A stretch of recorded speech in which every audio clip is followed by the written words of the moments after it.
হরগৌরী recipe আপনাদের সকলকে স্বাগত। আজকে আমি বানিয়ে দেখাবো লোটে মাছের পকোড়া।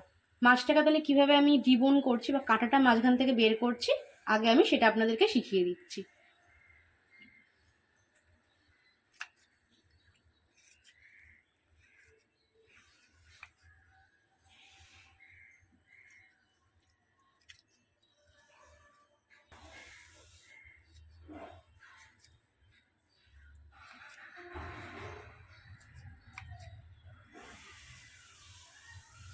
দেখুন, সাইড থেকে আস্তে আস্তে করে মাছটাকে বুঝে কেটে নেবেন কাঁচি দিয়ে। একটু ধৈর্যের ব্যাপার, কিন্তু এটা কেটে নিলে কিন্তু মাছটা একদম সুন্দরভাবে ফিলেটা বেরিয়ে আসে।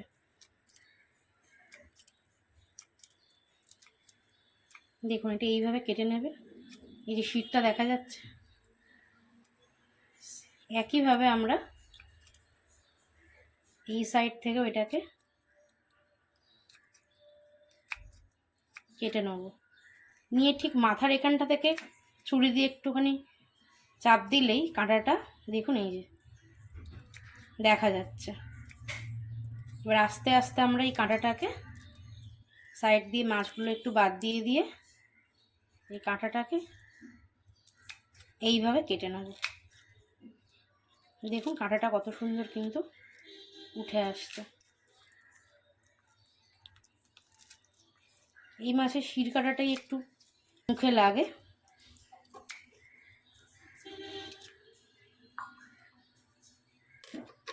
দেখুন, এবার এটাকে আপনি টেনে বের করে নিলে দেখুন মাঝখানে যে শির কাঁটাটা, সেটা আমি ভালো করে একদম বের করে নিয়েছি। দেখুন, এইবার এই যে মাছটা আছে এটাকে আমি টুকরো করে কেটে নেব।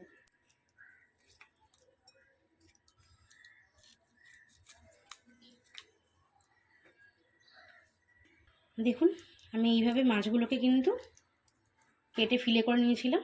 এই যে ঠিক আছে, এখানে আমি মাছটার মধ্যে এইবারে ময়দা দেব। আমি প্রথমে 2 চামচ ময়দা দিচ্ছি।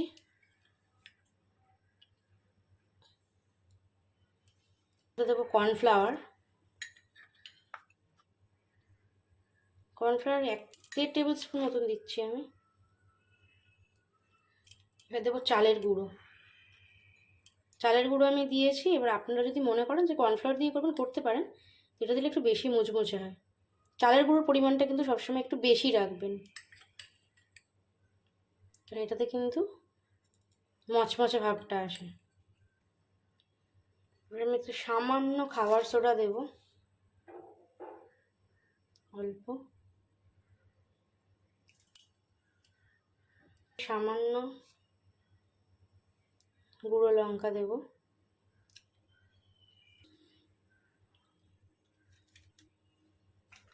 এবারে আমি এর মধ্যে দিয়ে দেবো আদা বাটা, 1 চা চামচ মতন আদা বাটা দেবেন। এর মধ্যে দিয়ে দেবো গরম মশলা গুঁড়ো। এটা আমার বাড়িতে বানানো গরম মশলা গুঁড়ো। স্বাদ মতন দেবেন আপনারা নুন। আমি অল্প করে দিলাম নুনটা, কমের দিকে থাকা ভালো। এবার এর মধ্যে দেবো 1/2 টিস্পুন রসুন বাটা,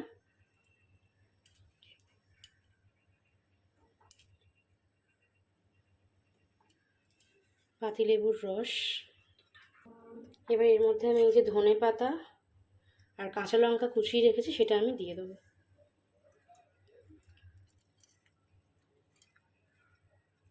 এবার এর মধ্যে দিয়ে দেবো একটা ডিম।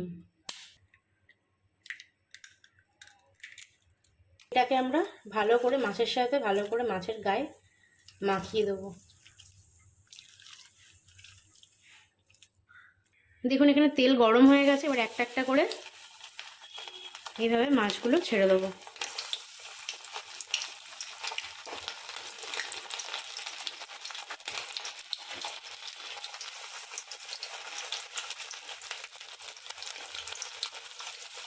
আমাদের লোটে মাছের পকোড়া রেডি হয়ে গেছে।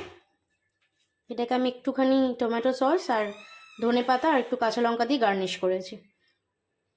এটাকে আপনারা যে কোনোভাবে স্ন্যাক্স হিসেবে খেতে পারেন, চা কফির সাথে, বা এটাকে আপনারা ডাল ভাতের সঙ্গেও খুব ভালোভাবে সার্ভ করতে পারেন, খুব ভালো লাগবে। যদি ভিডিওটা ভালো লেগে থাকে প্লিজ লাইক, কমেন্ট, শেয়ার করে দেবেন।